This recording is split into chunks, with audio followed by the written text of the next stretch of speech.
Hello बच्चों, welcome to my channel learning launch 9। आज हम स्टार्ट करेंगे एक्सरसाइज 1.5 से। आपके सामने मैंने कुछ वो लिखे हुए हैं सिचुएशंस, जैसे पावर के लिए। इसके अंदर लिखा है ए इंटू ए होता है, पावर अलग अलग हो और मल्टीप्लाई में हो तो पावर ना ऐड हो जाती है। वो कैसे होता है देखो, अगर मान लो 2 की पावर या 4 दिया है और मल्टीप्लाई में 2 की पावर 6 है, तो 2 मेरा कॉमन आके ना ये 4 + 6 हो जाएगा, तो मेरी 2 की पावर 10 हो जाएगी।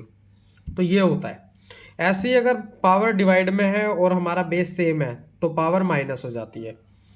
और अगर पावर ब्रैकेट में है m और n, अब मान लो यहाँ 3 की पावर 2 और इस पूरे की पावर 3 है, तो ये मल्टीप्लाई हो जाएगा 2 × 3, तो 3 की पावर 6।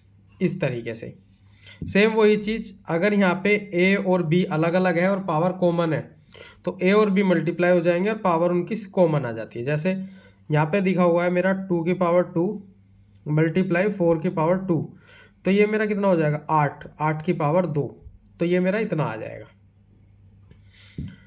तो क्योंकि पावर 2 आ गई है और यहाँ पे ये हो गया, अगर मैं इसको मल्टीप्लाई भी करूँगा तो कितना आएगा ये मेरा, देखो 2 की पावर 2 कितना होता है 4 और यहाँ पे 16, 16 चौक 64 और 8 का स्क्वायर भी 64 होता है।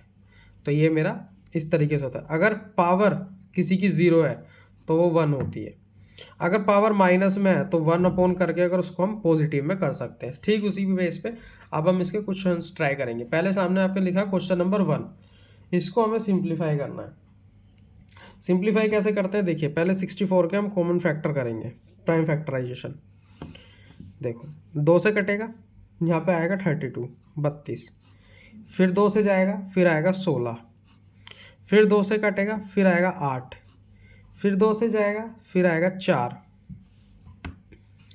फिर 2 से जाएगा, फिर आएगा 2, बाद में 2 और 1। देखो 1 2 3 4 5 6, ये 6 है, तो इसका मतलब जो 64 लिखा है ना, ये 2 की पावर 6 हो गई और इस पूरे की पावर 1/2 हो गई है।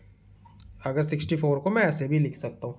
अब मैं इसको सिंप्लीफाई करूँगा तो मेरा आएगा 2 पावर 6। और देखो जब ये पूरे की पावर यहाँ पे ऐसे दिया गया है ना, तो मैंने अभी आपको बताया था ये मल्टीप्लाई हो जाती है, ठीक है, इंटू 1/2, ये इससे कट जाएगा, ये 3 आएगा। तो जो मेरा जो आया है ना वो 2 की पावर 3, 2 की पावर 3 का मतलब है 2 × 2 × 2, 2 दूनी 4 दूनी 8, इसका आंसर मेरा 8 आ जाएगा। अब हम इसका 32 मतलब सेकंड पार्ट करेंगे, ये सेकंड है, 32 लिखा हुआ है। वैसे तो मैं डायरेक्ट यहाँ से भी ले सकता हूँ, लेकिन मैं अलग आपको करके दिखा देता हूँ। फिर से प्राइम फैक्टराइजेशन, 2 से कटेगा 16 आएगा, 2 से 8 आ जाएगा, 2 से 4 आ जाएगा, 2 से 2 आएगा, 2 से 1, 1 2 3 4 5। तो ये जो मेरा 32 लिखा है ना, 2 की पावर 5 और इस पूरे की पावर 5 लिखा हुआ है। अब 2 की पावर 5 × 1/5 करूँगा तो ये 5 से 5 कट जाएगा, तो 2 की पावर अगर मेरी 1 है तो ये मेरा आंसर सिर्फ 2 ही आएगा, इस तरीके से। अब हम इसका थर्ड पार्ट करते हैं, जरा इसका थर्ड पार्ट में आप एक चीज़ देखिए, यहाँ पे 125 1/3 लिखा हुआ है, तो अब इसको भी प्राइम फैक्टराइजेशन करेंगे। 125, पहले ये 5 से कट जाएगा, 25 आ जाएगा, 5 से कटेगा 5 आ जाएगा, फिर 5, फिर 1, इतना ये आ जाएगा। अब 1 2 3, तो 5 की पावर 3 लिखा हुआ है और इस पूरे की पावर 1/3 है, तो मैं 5 को 3 × 1/3 लिख सकता हूँ और ये इससे कट जाएगा, तो मेरा आंसर खाली 5 आ जाएगा। आई होप आपको मेरा पढ़ाया हुआ समझ में आया तो मेरे चैनल को लाइक एंड सब्सक्राइब करें, अपने फ्रेंड्स में शेयर करें। बाकी के नेक्स्ट क्वेश्चन नेक्स्ट वीडियो में।